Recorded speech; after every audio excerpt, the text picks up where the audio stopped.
Probably the #1 secret society in terms of fear and speculation are the Freemasons.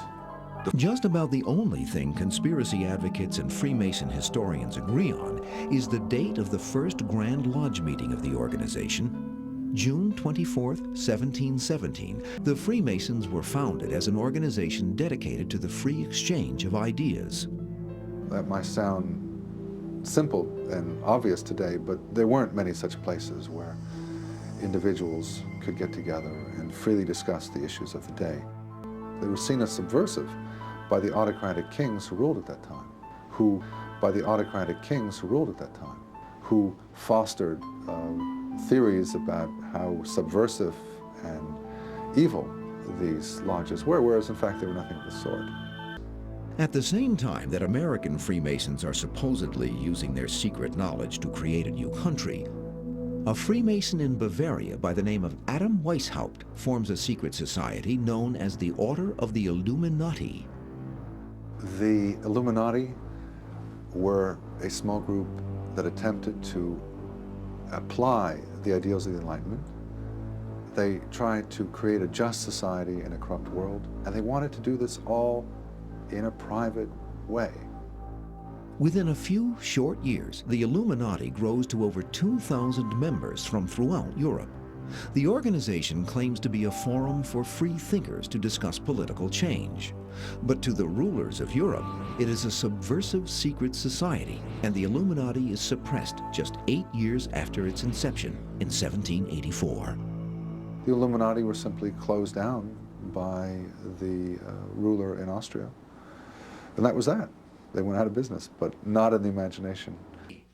That Statue of Liberty was given to New York by French Freemasons from Paris. And in this topsy-turvy world, that is not saying in New York Harbor, look, this is the land of the free. What that's saying is, we're running the show, we're telling you, but you can't see it, can you?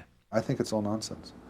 It is nonsense that's repeated and acquires a certain reality because it's repeated decade after decade by so many people, but it doesn't make it more true.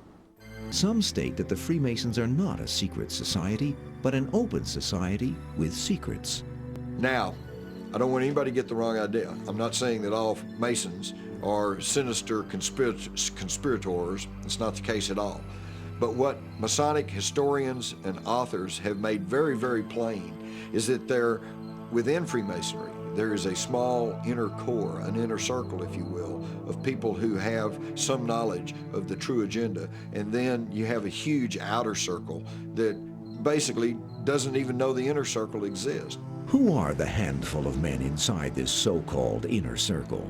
To find the answer, conspiracy advocates point to one secret society in continuous existence since 1832. Skull and Bones is a springboard for a young man to be brought in, trained, conditioned, imbued with these doctrines, and then placed into positions of power to carry out the agenda of the older secret societies.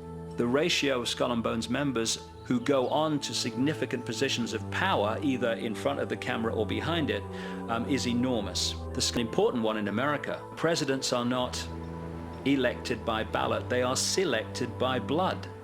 If you listen to what people have said who've had some experience of that secret society, the Skull and Bones, it is more than just a talking shop. It would all be rather funny if it weren't for the fact that among the former Bonesmen are 3 presidents: William Howard Taft, George Bush, George W. Bush, numerous senators and ambassadors, industrialists like William Whitney, CIA agents, State Department officials, and publishing magnate Henry Luce. Skull and Bones Society seems to be particularly important for bringing American elite bloodline young people. Its initiates into positions of power and influence. In 1977, for example, George W. Bush forms his first company, Arbusto Energy, with the help of several Bonesman investors. An old boy network. It's a way for members of the establishment to nurture, advance, promote people who think like them, people who belong to the same kind of class, the same kind of elite culture. And so its power grows in a way after one graduates. This is a vicious group of interbreeding bloodlines seeking to impose their will of life upon the global population. Skull and Bones, a secret society so secret, I can't say anything more. Conspiracy advocates contend that the world is a web controlled by one spider, the Illuminati, that disseminates a globalist agenda through a network of secret societies. The inner circle of the web is made up of 3 organizations.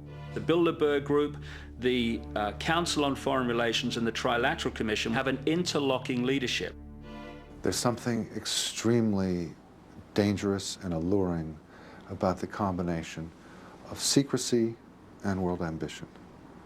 The actions that these secret societies have propagated through the last century or so have only led to wars, rebellion, dissension, depressions.